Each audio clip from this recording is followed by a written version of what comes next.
Everyone, the aftermath of the college football championship game, Michigan wins 34-13. I had Michigan 34-27. So Michigan got to 34 points. I thought it would be different, but they got to 34 points in a running the ball defense, forcing some turnovers and doing enough that way.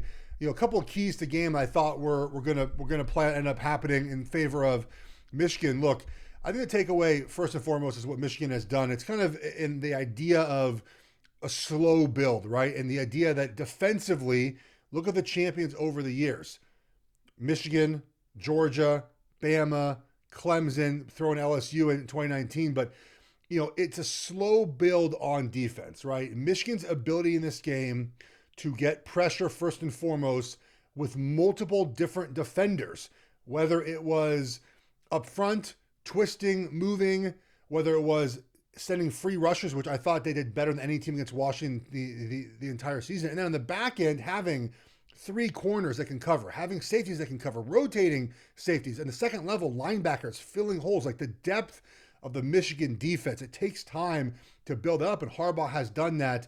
And Michigan really showed last night. So that's kind of my first thought. Like, congratulations, Michigan. They were better. They're 15-0. They were the better team, and they won in a way that I thought they would have to win, right? I mean, look, it's no secret shutting down Penix, but the reason is why, right? Why? And the reason is the multiplicity of their defense, the ability to hit Penix, and the flip side, the ability of their offensive line to control the game early and a little bit late. But in the middle there, obviously, we saw the limitations of J.J. McCarthy. Early in the game, Michigan's offensive line did a great job, and the Michigan running backs did a really good job of hiding behind the offensive line. Washington had some poor run fits, and then Michigan was able to bounce outside for those big gains. Washington's struggle this season was tackling and run defense. We saw that early in the game. Now, they clamped down in the middle part of the game because Michigan couldn't throw the ball. It was very clear they weren't going to do anything. They finally hit that play action pass to the tight end, which they needed to do. They needed that all game. And Washington has shown the ability all season long to get better in the second half of games, especially defensively. Offensively, it didn't happen this game, obviously, but defensively, get better throughout the game. And Michigan was able to sort of just grind it out, not make mistakes. It's very important. I think they turned the ball over only a handful of times this season. Very important in a game like this. +2 in turnovers, no special teams gaffes, and they were able to just sort of apply the pressure and keep it on. From the Washington perspective, everything that we saw at certain points this season that didn't go well for them all in this one game. So let's start with Michael Penix, right? We talked about how against Texas, him in the pocket, he was incredible. It's the best he had been all season long via pressure. He was able to avoid pressure and make plays down the field, which he had not done this season. He'd done it at times, but a lot of times it was like off his back foot, throwing the ball, perfect pass. Against Texas, it was moving in the pocket, keeping his eyes down the field, boom, right, bomb. Even running the football against Texas was a big part of what he did, scrambling, obviously design runs, and he hadn't done that all season, and he did it against Texas. It was fabulous. In this game, it sort of reverted back to the issues that he had at times this season against pressure. From the Oregon game, the first Oregon game to the next Oregon game, he completed only 59% of passes. Now, you can blame the weather against Oregon State, or he was sick against Stanford and Arizona State, I think. But the sort of inaccuracies we saw in those 7 weeks showed itself all in one game. He was not accurate today. And part of that is when you get pressured early as a quarterback, and no quarterback likes being pressured, okay? Now, there are guys that are able to sort of deal with it better. No one likes getting pressured. Look, no one likes that as a quarterback.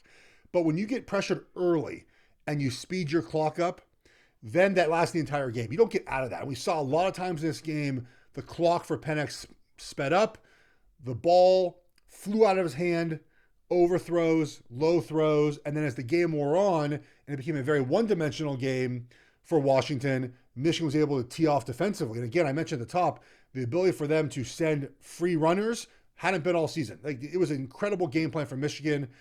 That had not been a problem for Washington all season long. There were times where they brought pressure and the ball to be out quickly, and there were other guys open. The broadcast, Herbie, did a good job of highlighting those moments.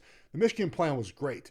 And I had but semi-serious, that Washington catches the ball like 95-5. There's 50-50 passes for a reason.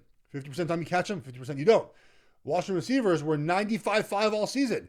In this game, what, they were 1 for 20? I mean, they didn't catch any contested passes the entire game.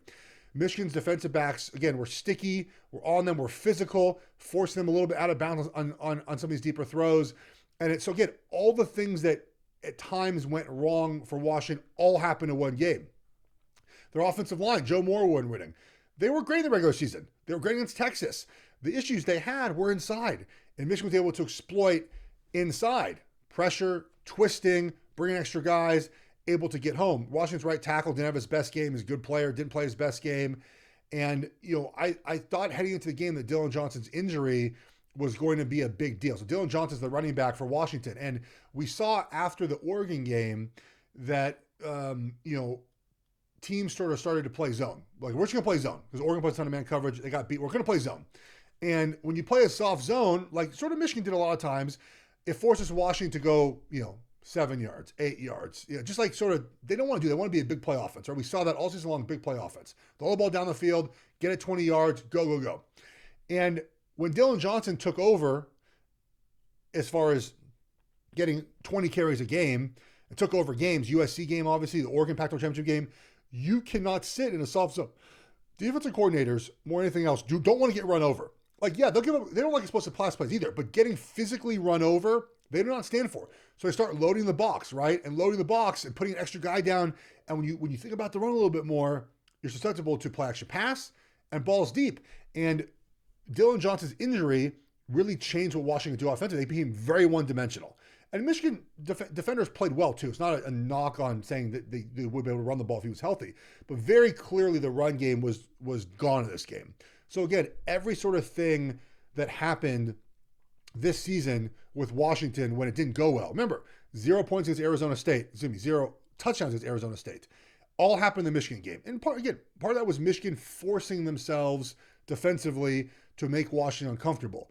And so we end up with 34-13. Kind of wild. Washington scored a touchdown with 10 minutes left in the third quarter against Texas, and then scored one touchdown in the last 85 minutes of their season. They had 3 field goals second half of Texas after that touchdown. Touchdown against Michigan, and then 2 field goals, I should say, by Grady Gross there in this game. So season over, Michigan, look, they're better, man. Again, I go back to the depth, right? Like building that roster. It takes time to do that. Like if you're an Oregon fan right now and you're looking at Dan Lanning, guys, it takes time. Got to build the roster. It's a slow churn, right? Got to build those guys in, get that depth. And we saw the depth really play a big role. Great coaching by Michigan. Great job. They are champions, and the Pac-12 is no more. Final game of the Pac-12 conference, and Pac-12 goes out a loser. And there we are. All right, my thoughts on the game. Take care, everybody.